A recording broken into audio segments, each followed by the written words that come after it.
बिस्मिल्लाहिर्रहमानिर्रहीम। अस्सलाम वालेकुम नाजरीन, मैं हूं साकिब बशीर। जब हम आपके सामने ये बात कर रहे हैं तो 12 बजे हैं और इस्लामाबाद की दो अदालतों में दो बड़े केसेस की समाअत जो है वो जारी है। एक सुप्रीम कोर्ट में मखसूस नशिस्तों के केस की फुल कोर्ट समाअत चीफ जस्टिस काजी फाइज ईसा की सरबराही में बेंच कर रहा है, और दूसरा जो केस है वो भी बड़ा इंपॉर्टेंट है और उसकी समाअत हो रही है इस्लामाबाद की सेशन कोर्ट में, और वो इद्दत के केस में जो है समाअत जो है वो जारी है। और उसमें अभी जो वक्फा है उसमें सलमान सफदर जो है इमरान खान के वकील वो दलाइल दे चुके हैं। इससे कबल 3 रोज कबल सलमान अकरम राजा ने दलाइल दिए थे और आज इमरान खान और बुशरा बीबी की जानिब से इस केस में दलाइल मुकम्मल हो चुके हैं।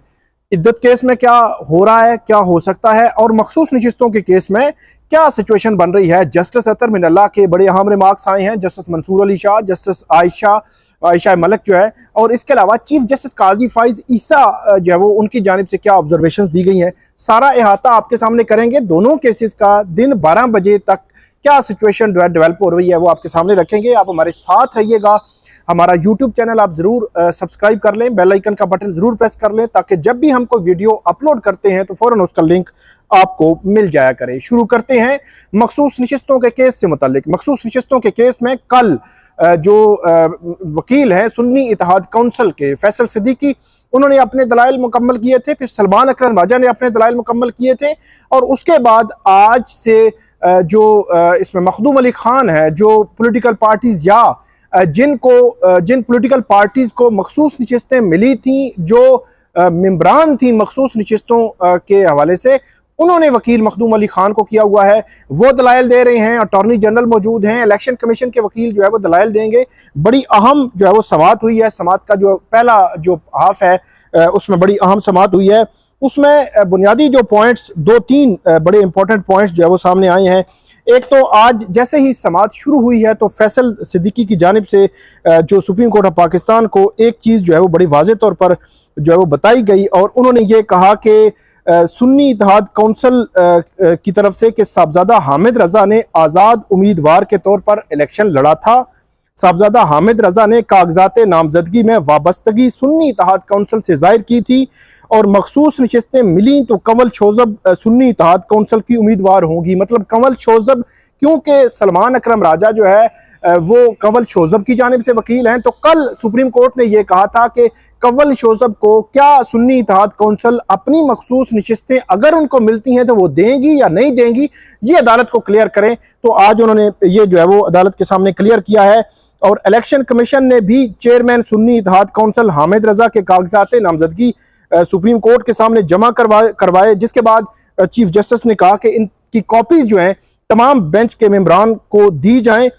इस पर जो मखदूम अली खान जो वकील हैं, जिनको मखसूस नशिस्तें मिली थी, जो खवातीन को, उनकी जानिब से उन्होंने बात की, और उन्होंने ये कहा कि सुन्नी इत्तेहाद काउंसिल जब ये 24 दिसंबर तक मखसूस नशिस्तों की जो लिस्ट थी वो सुन्नी इत्तेहाद काउंसिल ने जमा करवानी थी, वो जमा नहीं करवाई गई।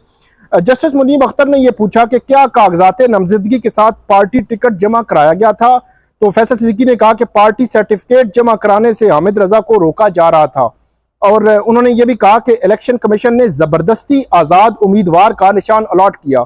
यहां पर चीफ जस्टिस ने कहा कि फैसल सिद्दीकी साहब, अगर आपने कागजात फाइल किए होते तो सवालात पूछने की जरूरत न पड़ती। और यहाँ पे एक और बड़ा इंपॉर्टेंट सवाल जस्टिस मंसूर अली शाह ने यह पूछा। उन्होंने ये कहा कि ये सुन्नी इत्तेहाद काउंसिल को पार्लिमानी जमात तस्लीम करने का नोटिफिकेशन कब जारी हुआ, तो मखदूम अली खान ने कहा कि इसका जवाब इलेक्शन कमीशन देगा। उसके बाद मखदूम अली खान की जानिब से पेशावर हाई कोर्ट के फैसले अदालत के हवाला जो है वो देकर अदालत के सामने रखा गया। यहाँ पर चीफ जस्टिस ने यह कहा कि हैरत इस बात पर है कि जो सलमान अकरम राजा हैं और फैसल सिद्दीकी हैं, उन्होंने फोकस किया इलेक्शन कमीशन के फैसले पर, और पेशावर हाई कोर्ट का जो फैसला था उस पर बात जो है वो उन्होंने नहीं की। जस्टिस अतर मिनल्ला ने यहाँ पे बड़े अहम रिमार्क्स दिए। उन्होंने कहा कि अदालत को बताया गया है कि कागजात नामजदगी में हामिद रजा ने सुन्नी इत्तेहाद काउंसिल से वाबस्तगी जाहिर की, और उन्होंने ये भी कहा कि अगर ये बात दुरुस्त हुई तो ये सुन्नी इत्तेहाद काउंसिल की पार्लियामान में जनरल नशिस्त होगी। और जस्टिस जमाल खान मंदोखेल ने कहा कि वाबस्तगी के लिए पार्टी टिकट का होना जरूरी है। मखदूम अली खान ने कहा कि फिल वक्त साहबजादा हामिद रजा का खत रिकॉर्ड पर मौजूद है कि उनके निशान पर कोई इलेक्शन नहीं लड़ा। जिसके बाद जस्टिस अतर मिनाला ने कहा कि इंतखाबी निशान का पार्टी की जानिब से इंतखाबात में हिस्सा लेने से कोई ताल्लुक नहीं है। जस्टिस आयशा मलिक, उन्होंने बड़ा अहम सवाल उठाया कि सवाल यह भी है कि हामिद रजा को पार्टी टिकट पर इलेक्शन लड़ने से क्यों रोका गया। और उन्होंने यह भी कहा कि जस्टिस मोहम्मद अली मजहर ने कहा कि सुन्नी इत्तेहाद काउंसिल का इंतखाबी निशान मौजूद था, लेकिन किसी ने उस पर इलेक्शन नहीं लड़ा। यहां पर चीफ जस्टिस ने कहा कि कानून वाजे है कि जो नुकात अपीलों में नहीं उठाए गए उन्हीं तक महदूद रहेंगे। जजेस का काम किसी फरीक का केस बनाना या बिगाड़ना नहीं होता। तो जो सुप्रीम कोर्ट का फुल कोर्ट है, 13 जजेस हैं, उनके ख्यालात में, उनकी ऑब्जर्वेशंस में, उनके रिमार्क्स में वाज़े तौर पर एक डिवीजन जो है वो तफरीक एक हमें जो है वो नजर आ रही है। इसमें जो मखदूम अली खान है, उन्होंने अपने दलाइल जो है वो इसमें अपने दलाइल जो है वो जारी रखे हैं। जस्टिस शाहिद वहीद, उन्होंने कहा कि क्या किसी उम्मीदवार ने कागजात जमा कराने के बाद पार्टी वाबस्तगी से अलहदगी का इजहार किया। जस्टिस मंसूर अली शाह ने कहा कि 4 मार्च को इलेक्शन कमीशन ने खुद कहा कि तमाम आज़ाद उम्मीदवार जो है वो आज़ाद हैं। इलेक्शन कमीशन ने किस बुनियाद पर पार्टी के लोगों को आज़ाद करार दिया, ये जस्टिस मंसूर अली शाह ने सवाल उठाया। जस्टिस अतर मिनल्ला ने कहा कि जो कुछ मुल्क में हो रहा था वो तल्ख हकीकत और सबके सामने है। और इसके बाद जस्टिस मुनीब अख्तर ने कहा कि अगर कोई उम्मीदवार पार्टी वाबस्तगी जाहिर करके पीछे नहीं हट सकता तो इलेक्शन कमीशन कैसे उसे आज़ाद जो है वो करार दे सकता है। ये बड़े अहम सवालात हैं। लेकिन चीफ जस्टिस ने कहा कि पीटीआई केस में फरीक है, ना कोई मुंतखब नुमाइंदा इस केस में फरीक है। ये सवाल जो ऑब्जर्वेशन आई चीफ जस्टिस की जानिब से। उसके बाद चीफ जस्टिस की जानिब से ये रिमार्क्स भी आए कि कोई प्रेशर था या नहीं था, इससे हमारा लेना देना नहीं। दुनिया को क्या मालूम है, हमारा कोई जो है वो इसमें लेना देना नहीं। जजेस इस पर फैसला करते हैं कि जो फाइल में मौजूद है, ना कि दुनिया के इल्म में होने पर। यहां पर जस्टिस मंसूर अली शाह ने यह कहा कि आला तरीन अदालत होते हुए सुप्रीम कोर्ट का काम है कि अवाम के राय दी जाए, उसका दिफा किया जाए। ये बहुत अहम सवाल है। और उन्होंने कहा कि बुनियादी सवाल यही है कि इलेक्शन कमीशन किसी को अज खुद कैसे आज़ाद करार दे सकता है। और उसके बाद जस्टिस अतर मिनल्ला ने कहा कि आइन का दिफा करना है तो आइन के मुताबिक ही शफाफ इंतखाबात जरूरी हैं। बुनियादी हुकूक में वोट का हक अहम तरीन है। और उसके बाद जस्टिस मंसूर अली शाह ने कहा कि सारा मामला ही पार्टी उम्मीदवारों को आज़ाद करार देने से शुरू होता है। कैसे मुमकिन है कि इस बुनियाद पर इस सवाल को हम छोड़ दें।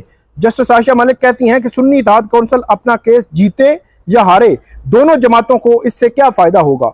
और नशिस्तें मुतनासिब नुमाइंदगी के उसूल पर ही मिल सकती हैं और मुतनासिब नुमाइंदगी के उसूल से हटकर नशिस्तें नहीं दी जा सकती। इजाफी नशिस्तें लेने वाले बताएं कि उनका मौकफ क्या है, दूसरी जमातों को छोड़ें। चीफ जस्टिस ने कहा कि क्या हम आइन दोबारा लिखना शुरू कर दें। तो जस्टिस आयशा मलिक ने कहा कि आइन में पहले से दर्ज मुतनासिब नुमाइंदगी का फार्मूला समझाएं, वो क्या है। ये जो है वो रिमार्क्स दिए गए बेंच की जानिब से बड़े अहम रिमार्क्स हैं। और जस्टिस अतर मिनल्ला ने यह भी कहा कि यह तासुर जाना चाहिए कि अदालत भी इसमें मिली हुई है, ये दुरुस्त नहीं है। और बतौर सुप्रीम कोर्ट हमने अपना सर रेत में दबा लिया है, ये भी तासुर नहीं जाना चाहिए। और ये सब ये तासुर देने की कोशिश कर रहे हैं जैसे हम माजी की बात कर रहे हैं। एक दिन हमें कह देना चाहिए कि बहुत हो चुका, आइन की खिलाफ वर्जी पर आंखें बंद नहीं कर सकते। सुप्रीम कोर्ट में अहम तरीन दरखास्त 8 फरवरी के इंतखाबात के हवाले से है। और यह भी कहा कि लापता अफराद के केसेस और बुनियादी हुकूक की पामालियां सियासी मुकदमात नहीं। चीफ जस्टिस ने कहा कि अपनी गलतियां हम को तस्लीम करनी चाहिए। जस्टिस मंसूर अली शाह ने यहाँ पे कहा कि जो है वो वक्फा कर लिया जाए। और उसके बाद इस केस में अब वक्फा हुआ है, अब देखना यह है कि ये मामला किस तरफ जाता है। यहाँ पे जस्टिस अतर मिनल्ला ने यह भी कहा कि इलेक्शन कमीशन ने इस अदालत के हुक्मनामे की गलत तशरीह की और हुक्मनामा जारी करके आज़ाद उम्मीदवार डिक्लेयर कर दिया गया। उनके पास फिर कोई और चॉइस बची ही नहीं थी। सारा मसला ही इस इलेक्शन कमीशन के उस हुक्मनामे का है। कोई फरिश्ता नहीं, माजी में गलतियां हुई, आंखें बंद ना करें। मुल्क में बुनियादी हुकूक, इंसानी हुकूक की खिलाफ वर्जियां हो रही हैं। 8 फरवरी को इलेक्शन धांधली की अपील भी अभी तक पड़ी हुई जो है वो नहीं लगी, ये जस्टिस अतर मिनल्ला ने कहा। तो मैंने जो जिस तरह आपको बताया कि सुप्रीम कोर्ट के 13 मेंबर बेंच में एक वाज़े डिवीजन जो है वो नजर आ रही है इस हवाले से। लेकिन अब वो किस नहज पर पहुंचते हैं, क्या किसी पॉइंट पर पहुंचते हैं या नहीं पहुंचते, ये अब जो है वो देखना होगा। और इसमें क्या वो कन्विंस कर सकते हैं सुप्रीम कोर्ट को, जो सुन्नी इत्तेहाद काउंसिल के और जो पीटीआई के जो वकला हैं, क्या वो कन्विंस कर सकेंगे ये अब ये देखने वाली बात है, क्योंकि बहुत ही अहम मरला आन पहुंचा है और सुप्रीम कोर्ट ये करार दे चुकी है कि जो फुल कोर्ट है वो फुल कोर्ट आज अपना केस जो है वो कंक्लूड कर लेगी आज शाम तक। तो ये देखना है कि क्या वो शाम तक केस कंक्लूड करते हैं या नहीं करते। अब आते हैं दूसरे केस की तरफ। वो केस है इद्दत में निकाह का केस, जिसमें आज इमरान खान के वकील सलमान सफदर ने इस्लामाबाद की सेशन कोर्ट में अफजल मजूका जो जज हैं, एडिशनल सेशन जज, उनके सामने आज जो है वो दलाइल दिए हैं। सलमान सफदर ने अदालत के सामने दलाइल में कहा कि जो खावर मानिका को इससे कम वक्त में भी उनके वकील को दलाइल जो है वो देने चाहिए। 7 मिनट में उन्होंने कहा कि मैंने दलाइल देने हैं, लेकिन जो सलमान सफदर हैं उन्होंने तकरीबन 2 से 2.5 घंटे में अपने दलाइल मुकम्मल किए। इसमें उन्होंने कहा कि मेरी जिम्मेदारी अदालत को बताना है कि इमरान खान और बुशरा बीबी कौन है। इन अपीलों पर पहले 15 से जायद समातें 3 माह में हो चुकी हैं। इस केस में कभी शिकायत कुनिंदा और कभी प्रोसिक्यूशन ने कहा कि केस पढ़ना है। इससे साबित होता है कि केस में कुछ नहीं। बैरिस्टर सलमान सफदर ने यह कहा कि शिकायत कुनिंदा के वकील ने ताखीरी हरबे इस्तेमाल किए हैं। कभी कहा गया वो सुप्रीम कोर्ट में, कभी कहा गया बैरून मुल्क में। मेरे मौक्कल यहाँ नहीं, अगर होते तो मैं कभी ना कहता कि मेरे होते हुए वो बोलें। सलमान सफदर ने यह भी कहा कि मुझे इस बात का अंदाजा है कि सजा मुअत्तली की दरखास्त पर दलाइल कैसे देते हैं। सलमान सफदर ने यहाँ पर जाहिद आसिफ एडवोकेट, उन्होंने कहा कि सलमान सफदर एक काबिल वकील हैं और हर जगह इनकी तारीफ जो की है। सलमान सफदर ने कहा कि अपील कुरिंदा साबिक वज़ीर आज़म की अहलिया हैं। इलेक्शन से कबल इमरान खान को सजाएं सुनाई गई, इमरान खान के खिलाफ बेशुमार केसेस बनाए गए। इमरान खान के केसेस से मैंने बहुत कुछ सीखा। ऐसी यूनिक प्रोसिक्यूशन मैंने आज तक नहीं देखी। मुतअद्दिद केसेस अदालतों ने उड़ा दिए। साइफर केस, तोशाखाना केस, फिर निकाह केस में सजा दी गई जैसे सिनेमा की स्क्रीन का टाइम हो। मुझे इस केस के शिकायत कुनिंदा से भी हमदर्दी है। साइफर केस हाई कोर्ट में जेर समात था तो अदालत ने कहा मरकजी अपील सुने या सजा मुअत्तली की। मैंने कहा मरकजी अपील, वरना मेरे लिए आसान था सजा मुअत्तली पर दलाइल देना। साइफर केस का अभी तफसीली फैसला नहीं आया, मगर अभी अपील दायर कर दी गई। ट्रायल में हमारे वकला को बाहर निकाला गया, देर तक समातें चलती रही। हाई कोर्ट के लिए आसान था केस रिमांड बैक करना, मगर नहीं हुआ, मेरिट पर फैसला हुआ। ये कहा सलमान सफदर ने। और उन्होंने ये भी कहा कि इस केस में भी दूसरे तरफ के वकील ने सजा मुअत्तली की दरखास्त पर एतराज नहीं किया। मुझे उम्मीद है आज भी दूसरी तरफ के वकील यही करेंगे। सेशन जज शाहरुख अर्जमंद के पास भी मरकजी अपीलें और सजा मुअत्तली की दरखास्तें आई। जब फैसला आना था तो रेफरेंस बन जाता है, उसके बाद केस आपके पास आता है। मुझे नहीं मालूम अदालत ने क्या फैसला कर रहा है, मगर जो भी फैसला आया मैं सुनकर चला जाऊंगा। मुझे इख्तलाफ होगा तो मैं अपील में चला जाऊंगा। यहाँ पर ये अफजल मजूका उन्होंने कहा कि आप मेडिकल ग्राउंड पर भी सजा मुअत्तली की दरखास्त जो है वो करेंगे। इस हवाले से बैरिस्टर सलमान सफदर ने कहा कि इस हवाले से मैं आखिरी बात करूंगा। जब आखिरी दफा बुशरा बीबी से मिला तो उनके पांव पर सूजन थी। मेरे क्लाइंट बनी गाला के एसी बंद करके जेल गई। फिर तो जाहिद आसिफ ने कहा, खावर मानिका के वकील, उन्होंने कहा कि फिर तो जेल इनके लिए ठीक है, वही रहें। बैरिस्टर सलमान सफदर ने कहा कि अगर अपीलें डिस्ट्रिक्ट कोर्ट्स में जेर समात हों तब भी हाई कोर्ट के पास सजा मुअत्तली के इख्तियारात हैं। मेरी कोशिश थी बुशरा बीबी ईद से पहले घर आ जाती। सलमान अकरम राजा साहब का कहना था कि वही जज फैसला करे जिन्होंने केस सुना। जब हम इस्लामाबाद हाई कोर्ट गए तो एक चीज बताई गई, इस्लामाबाद हाई कोर्ट मुकम्मल तौर पर आगाह है कि नीचे क्या चल रहा है। शिकायत कुनिंदा बार बार ताखीरी हरबे इस्तेमाल कर रहे हैं। सलमान सफदर ने अदालत में इस्लामाबाद हाई कोर्ट का फैसला पढ़कर सुनाया, फिर 10 रोज और 30 रोज का बताया कि 10 रोज में सजा मुअत्तली को डिसाइड करना है एडिशनल सेशन जज ने, और 30 रोज में मरकजी अपीलों को। उसके बाद उन्होंने कहा कि जब सजा देनी हो तो तब फटाफट और अपील पर धीरे धीरे। अब मैं सजा मुअत्तली की दरखास्त के लीगल पॉइंट्स अदालत के सामने रखूंगा। उन्होंने कहा कि हमने उसूल सीखा है, अपील में जजमेंट पढ़ते हैं। आप जेल में क्रिमिनल केसेस के लिए अक्सर आते हैं। मैंने जेल में बेनजीर केस, अजमल कसाब केस के लिए जाता रहा, मगर अब इद्दत केस में जाना पड़ा। कभी लिखा तो इस केस पर जरूर लिखूंगा। उस्मान गिल ने ओन चौधरी से पूछा, आपने घड़ी कौन सी पहनी तो लड़ाई हो गई। जज साहब ने भी कहा इस सवाल का इससे केस से क्या ताल्लुक। मैंने कहा मैं बताता हूँ। इस सवाल का मकसद ये बताएं घड़ी पर टाइम क्या है, तो 8 बजे हुए थे। इस वक्त हमारी जरा का आगाज हुआ था। उसके बाद बैरिस्टर सलमान सफदर ने कहा कि इस दरखास्त में खास बात यह है कि कहा गया जुर्म का एक हिस्सा लाहौर और दूसरा हिस्सा इस्लामाबाद में हुआ। 496 ही में फर्द जुर्म लगा ही नहीं। इसमें फर्द जुर्म क्यों नहीं लगी ये बताएं, फैसले में जब लिखी हुई है। इसके बाद उस्मान गिल ने कहा कि क्योंकि ये एक प्राइवेट दरखास्त थी इसलिए 2 गवाहान का होना जरूरी था, इस वजह से इसमें फर्द जुर्म नहीं लगी। बैरिस्टर सलमान सफदर ने कहा कि जो केस यहाँ का बनता ही नहीं था उसमें सजा दे दी गई। इस्लामाबाद में इल्जाम जो है वो 496 बी का था, मगर वो दफात खत्म हो गई। जब इस्लामाबाद का कोई इल्जाम ही नहीं था तो केस को लाहौर जाना था। सलमान सफदर ने जो ट्रायल कोर्ट के दायरा इख्तियार के हवाले से बात की और उसके बाद कहा कि अजीब केस है, मियाँ बीवी दोनों जो है वो अंदर फ्रॉड केस जो है वो इसमें बंद किया हुआ है। और ये कहा कि शिकायत कुनिंदा मतलब खावर मानिका कहता है कि ज्यादती हुई, लतीफ ने बताया वगैरह वगैरह।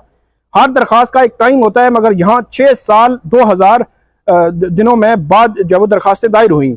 शिकायत कुनिंदा गवाहान में उसके बच्चे शामिल नहीं है। इस केस में एक सियासी पार्टी का रहनुमा गवाह है। हमने सारे केसेस बहादुरी से लड़े, दहशतगर्दी के केसेस बनाते कोई और बनाते, मगर इद्दत के दौरान शादी का केस जो है वो बना दिया गया। उसके बाद सलमान सफदर ने ये भी कहा कि इल्जाम है कि इद्दत पूरी किए बगैर निकाह किया गया। अगर दो खावंद दावा मियाँ बीवी जो दावा करते हैं या बच्चों के हवाले से केस होता है तो समझ आती है। इस केस में तो बच्चे भी शिकायत कुनिंदा नहीं है। दरखास्त गुजार कहता है कि मेरी सारी फैमिली डिस्टर्ब है। इस तगासा की आधी बातें 496B के खत्म होने पर ही झूठी साबित हुई। इस केस की अहमियत होती अगर बर वक्त फाइल किया जाता। इस दरखास्त में इतनी ताखीर की गई जिसका कोई अदालती हवाला भी नहीं। मैं इस बात की एक तरफ रखता हूं और इद्दत का टाइम जो है वो कितना होता है। इस केस पर फर्द जुर्म बुशरा बीबी की गैर मौजूदगी में लगाई गई। सजा मुअत्तली के लिए एक बात ही काफी है कि कोर्ट टाइम के बाद अदालत क्यों लगी। तो ये सलमान सफदर जो है उन्होंने अपने दलाइल इसमें मुकम्मल कर लिए हैं। और अब जो जाहिद आसिफ हैं जो वकील हैं खावर मानिका के, वो अपने दलाइल मुकम्मल करेंगे। अब अगले हिस्से में मखसूस नशिस्तों के केस में क्या हुआ और इद्दत के केस में क्या हुआ, दोनों आपके सामने रखेंगे। तब तक मुझे आप इजाज़त दीजिए। अल्लाह हाफिज़।